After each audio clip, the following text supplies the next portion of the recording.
केंद्र सरकार ने संसद में वक्फ बोर्ड संशोधन बिल पेश किया तो हंगामा हो गया। विपक्ष ने इतना हंगामा किया कि बिल को संयुक्त संसदीय कमेटी यानी जेपीसी के पास भेजना पड़ा। नमस्कार, आप देख रहे हैं श्रेष्ठ भारत और आपके साथ मैं हूं मुक्ता सिंह।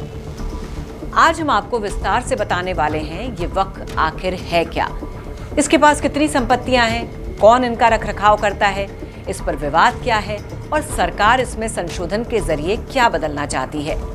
भारतीय सेना, भारतीय रेल, वक्फ बोर्ड, ये वो तीन संस्थाएं हैं जिनके पास भारत में सबसे ज्यादा जमीन है। बिल्कुल इसी क्रम में सेना और रेलवे के पास देश में सबसे ज्यादा जमीन है, उसके बाद तीसरे नंबर पर वक्फ बोर्ड है। अगर चल और अचल संपत्तियों की बात करें तो करीब 8.7 लाख की संख्या में रजिस्टर्ड जमीन देश के 32 वक्फ बोर्ड्स के पास है। इसका एरिया भी जान लीजिए। आज की तारीख में करीब 9.4 लाख एकड़ के आसपास जमीन वक्फ बोर्ड के पास है, जिनकी मौजूदा मार्केट वैल्यू 1.2 लाख करोड़ रुपए से ज्यादा हो सकती है। वक्फ के पास इतनी जमीन कहां से आई, वक्फ के पास इसके अलावा कितनी चल संपत्ति है, ये सब हम आपको बताएंगे। लेकिन पहले जान लीजिए वक्फ है क्या और इसके पास संपत्ति और जमीन कहां से आती है। ये एक अरबी शब्द है जिसका मतलब होता है ठहरना या ट्रस्ट। वक्फ कोई भी चल या अचल संपत्ति हो सकती है जिसे इस्लाम को मानने वाला कोई भी व्यक्ति धार्मिक कार्यों के लिए दान कर सकता है। इस दान की हुई संपत्ति का कोई भी मालिक नहीं होता है। दान की हुई इस संपत्ति का मालिक अल्लाह को माना जाता है। इस्लाम को मानने वाले किसी भी शख्स ने सिर्फ कह दिया कि मेरी इतनी जमीन, इतनी संपत्ति वक्फ की है, तो वो वक्फ की हो जाती है। वक्फ को आप हिंदी में दान भी कह सकते हैं। वक्फ करने के अलग अलग तरीके हो सकते हैं, जैसे अगर किसी व्यक्ति के पास एक से अधिक मकान है और वो उनमें से एक को वक्फ करना चाहता है, तो वो अपनी वसीयत में एक मकान को वक्फ के लिए दान करने के बारे में लिख सकता है। ऐसे में उस मकान को संबंधित व्यक्ति की मौत के बाद उसका परिवार इस्तेमाल नहीं कर सकेगा। उस वक्फ की संपत्ति का संचालन करने वाली संस्था आगे सामाजिक कार्य में इस्तेमाल करेगी। इसी तरह शेयर से लेकर घर, मकान, किताब से लेकर कैश तक वक्फ किया जा सकता है। कोई भी मुस्लिम व्यक्ति जो 18 साल से अधिक उम्र का है, वो अपने नाम की किसी भी संपत्ति को वक्फ कर सकता है। वक्फ की गई संपत्ति पर उसका परिवार या कोई दूसरा शख्स दावा नहीं कर सकता है।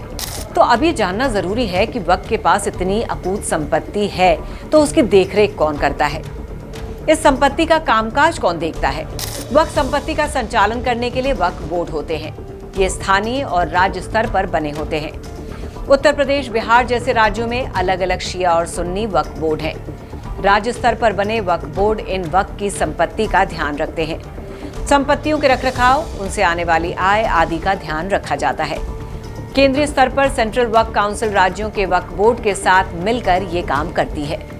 देश भर में बने कब्रिस्तान वक्फ भूमि का हिस्सा होते हैं। देश के सभी कब्रिस्तान का रखरखाव वक्फ ही करते हैं।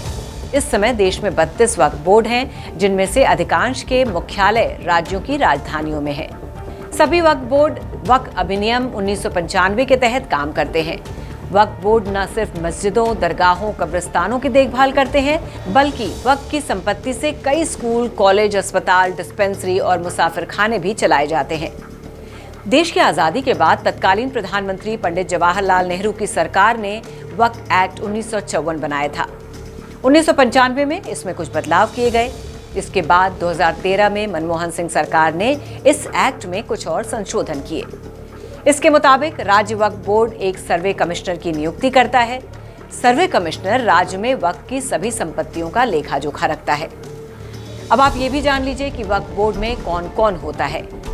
वक्फ बोर्ड के सदस्यों की बात करें तो अभी इसमें शीर्ष पर सारे मुस्लिम अधिकारी होते हैं, जैसे एक अध्यक्ष, राज्य सरकार की ओर से एक या दो नामित व्यक्ति, मुस्लिम विधायक, मुस्लिम सांसद, मुस्लिम वकील, Muslim IAS, Islamic scholar, Islamic town planner. सभी वक्फ बोर्ड के चेयरमैन मुस्लिम ही होते हैं। केंद्र सरकार ने संसद में वक्फ संशोधन बिल पेश किया है, जिस पर हंगामा हुआ और उस बिल को संयुक्त संसदीय समिति के पास भेजना पड़ा। मोदी सरकार ने बीते 10 साल में मुसलमानों के हित में कई फैसले लिए हैं। मोदी सरकार ने 3 तलाक खत्म करने को लेकर कानून बनाया, जिसका मुस्लिम महिलाओं को जमकर फायदा हुआ। लेकिन जब संसद में संसदीय कार्य मंत्री किरण रिजिजू ने वक्फ बोर्ड संशोधन बिल पेश किया तो इस पर इतना हंगामा आखिर क्यों हुआ कि सरकार को इसे संयुक्त संसदीय समिति के पास भेजना पड़ा। इस सरकार ने वक्फ संशोधन बिल में क्या जोड़ा है, आइए ये भी आपको बताते हैं। करीब 9.4 लाख एकड़ की वक्फ बोर्ड की जमीन का सर्वे किया जाएगा।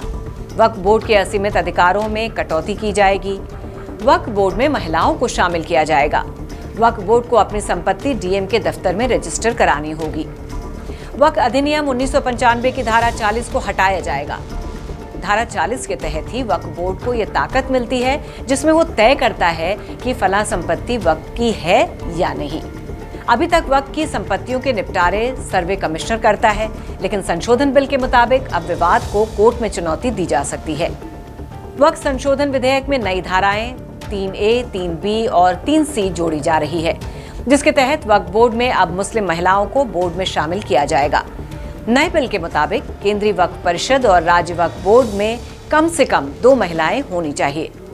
बिल पर चर्चा के दौरान कांग्रेस सांसद KC वेणुगोपाल ने तो कहा है कि नए बिल में ये प्रावधान है कि गैर मुस्लिम भी वक्फ बोर्ड के सदस्य हो सकते हैं। ये तय बात है कि वक्फ बोर्ड में डीएम की भूमिका और बोर्ड में महिलाओं के शामिल होने की बात कई मुस्लिम नेताओं को हजम नहीं हो रही है। दरअसल 2013 में कांग्रेस के नेतृत्व वाली यूपीए सरकार ने 1995 के बेसिक वक्फ एक्ट में संशोधन किया था और वक्फ बोर्ड्स को और ज्यादा अधिकार दिए गए थे। 2013 में हुए संशोधन में वक्फ बोर्ड को यह अधिकार दे दिया गया कि वक्फ बोर्ड जिस संपत्ति को कह देगा कि ये वक्फ की संपत्ति है, फिर उसे कोई नहीं बचा पाएगा। क्योंकि 2013 के संशोधन में बोर्ड के खिलाफ कोर्ट को भी सुनवाई का अधिकार नहीं दिया गया है। जाहिर है कि अगर नए वक्फ बोर्ड बिल में इस कानून को संशोधित किया जा रहा है तो विपक्ष के तमाम नेताओं को मिर्ची लग रही है। वक्फ संशोधन बिल पर विपक्ष के नेता ही नहीं, मुस्लिम धर्मगुरु भी ऐतराज जता रहे हैं।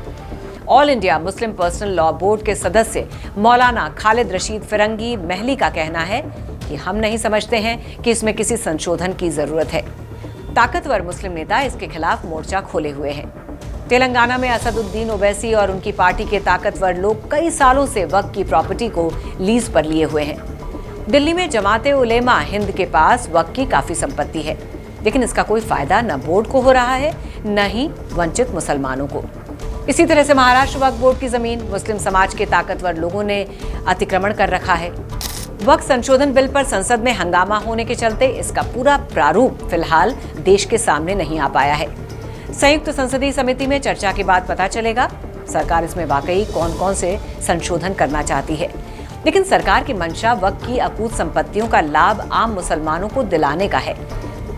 तो ये थी वक्फ की कहानी। उम्मीद है आप समझ गए होंगे वक्फ क्या है, वक्फ बोर्ड क्या है और इस पर क्यों विवाद गरमाया हुआ है। इस मुद्दे से जुड़ा अपडेट हम आपको आगे भी बताते रहेंगे। तो फिलहाल के लिए बस इतना ही। बाकी खबरों के लिए देखते रहिए श्रेष्ठ भारत।